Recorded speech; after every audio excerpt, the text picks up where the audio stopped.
Merhabalar, kanalımıza hoş geldiniz. Bugün hapishane işi bileklik çalışması üzerine peyote tekniğiyle yapılmış güzel bir aparat yapacağız ve hiçbir kapama kullanmadan bu çalışmayı tamamlayacağız.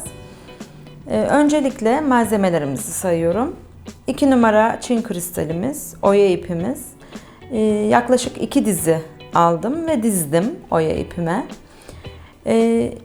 Taşıma uygun renkte delika boncuğum, farklı renkte uygun olduğunu düşündüğüm farklı bir renkte ikinci bir delika boncuğum, hapishane işimi örmek için tığım, miyuki ipim, iğnem, çakmağım ve makasım.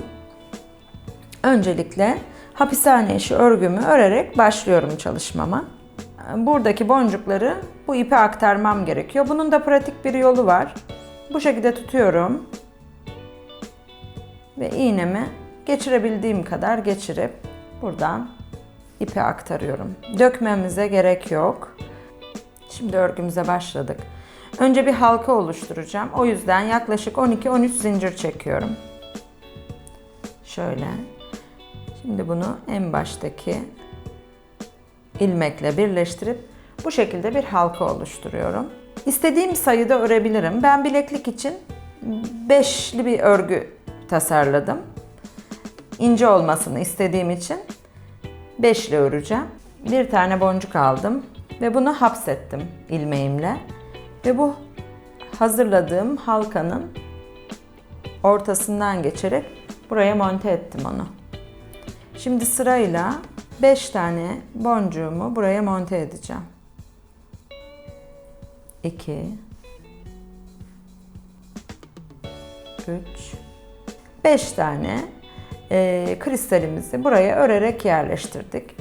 İkinci sıramıza başlıyoruz. Önce bir tane boncuk aldık ve hapsettik bunu buraya. Ve diğer boncuğumuzun, sol taraftaki boncuğumuzun sol tarafındaki ipin altına girdim. Şu şekilde. Boncuklar dışarı bakacak şekilde olup biz örgüyü içeriden örüyoruz. Böyle. Bir tane daha boncuk aldık. Hapsettik. Boncuğun sol tarafına girdik. Ve ördük. Tekrar hapsettik. Boncuğun sol tarafına girdik. Boncuklar dışarı bakacak. Biz örgüyü içten yapacağız.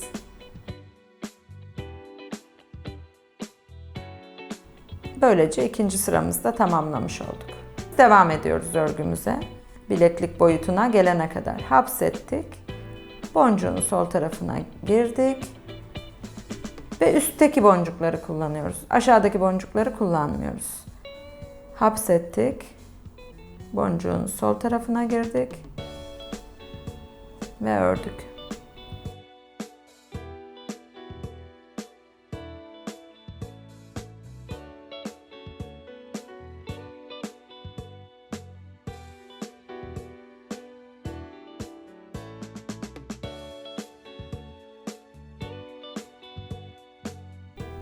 Bir bileklik boyu yaklaşık 16-17 santim. Yeterli uzunluğa geldiğiniz zaman örgümüzü bitiriyoruz burada. Bu şekilde. Bir ucunda ip bırakıyorum. Diğer ucunu kesip yakıyorum. Diğer ucunda ip bırakıyorum. Bunu da iğneye geçiriyorum. Ve iki ucu birbirine dikiyorum. Sağlam bir şekilde. Peyote tekniğiyle güzel bir aparat yapıp burayı kapatacağız. Yine ufak bir düğüm atıyorum ve yakıyorum. Bilekliğim bu şekilde hazır. Şimdi bilekliğimin üzerine çalışacağım aparatı örmek için yapacağım, peyote tekniğiyle yapacağım parçamızı örmeye başlıyoruz. Öncelikle koyu renk boncuğumuzdan bir tane aldık. Stop boncuk yapıyoruz. Stop boncuk yapmak ne demek? Stop boncuk yapmak demek, düğüm atmadan bir boncuğun içinden ters istikamette 1-2 kere geçmek demek. Bu düğüm vazifesi görüyor aynı zamanda. Sonrasında söküp çıkartabilirsiniz. Ama biz bu çalışmada stop boncuğu kullanacağız. O yüzden sökmeye gerek yok. Başta 2 tane koyu renk, sonda 2 tane koyu renk, arada 16 tane, toplamda 20 tane delika boncuk dizdik. Bir tane kahverengi delika aldım. İlk kahverengi delikayı atlayıp ikinciye giriyoruz. Görüntümüz şu. Bundan sonra kahverengi boncuk almayacağım. Yeşil boncuk alacağım. Yeşil aldım. Bir atladım. İkinciye girdim.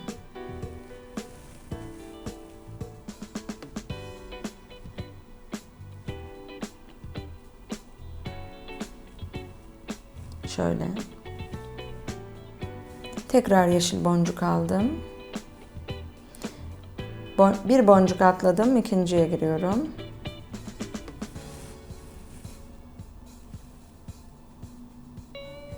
Sıkı örüyorum bu örgüyü. Bu çok önemli. Tekrar bir boncuk aldım. Bir atladım. İkinciye girdim. Bir boncuk aldım. Bir atladım. İkinci boncuğa giriyorum. Şimdi en son yeşil boncuğumu koydum. Sonda 2 tane kahverengi boncuğum kaldı. Ben de kahverengi boncuk alıyorum. Ve ilk başta stop olarak yaptığımız boncuğun içinden geçiyorum. Yani stopu da sökmeyeceğiz. Burada kullanacağız. Evet, bu sıram tamamlandı. İkinci sıraya geçmek için örgümü elimde çevirdim. Yine en başta kahverengi boncuk alıyorum.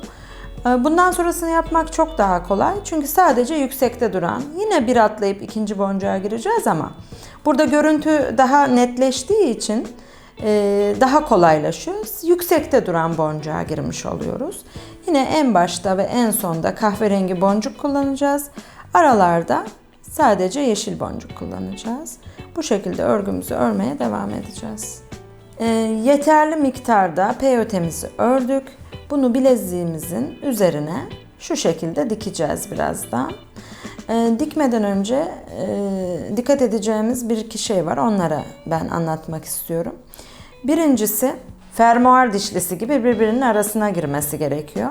Yani eğer burada başta delika boncuk yüksekte değilse buradakinin yüksekte durması gerekiyor. Şurada olduğu gibi.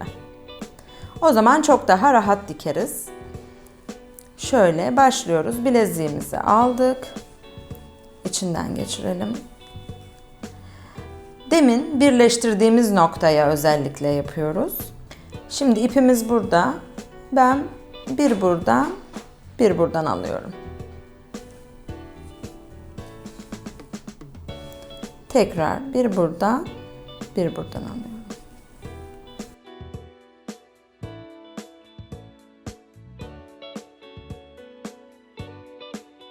Bu şekilde diktik.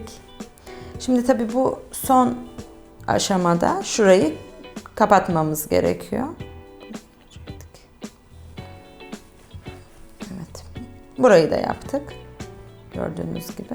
Şimdi ipimizi yok edeceğiz. İpimizi yok ederken hiçbir boncuğu atlamadan fakat dolandırarak yapıyoruz ki sökülmesin diye. Tam dibinden kesiyoruz. Yakmamıza, düğüm atmamıza gerek yok. Zaten boncuklarımız çok düzgün olduğu için düğüm çok kötü belli oluyor. Kesinlikle bu çalışmada düğüm kullanmıyoruz.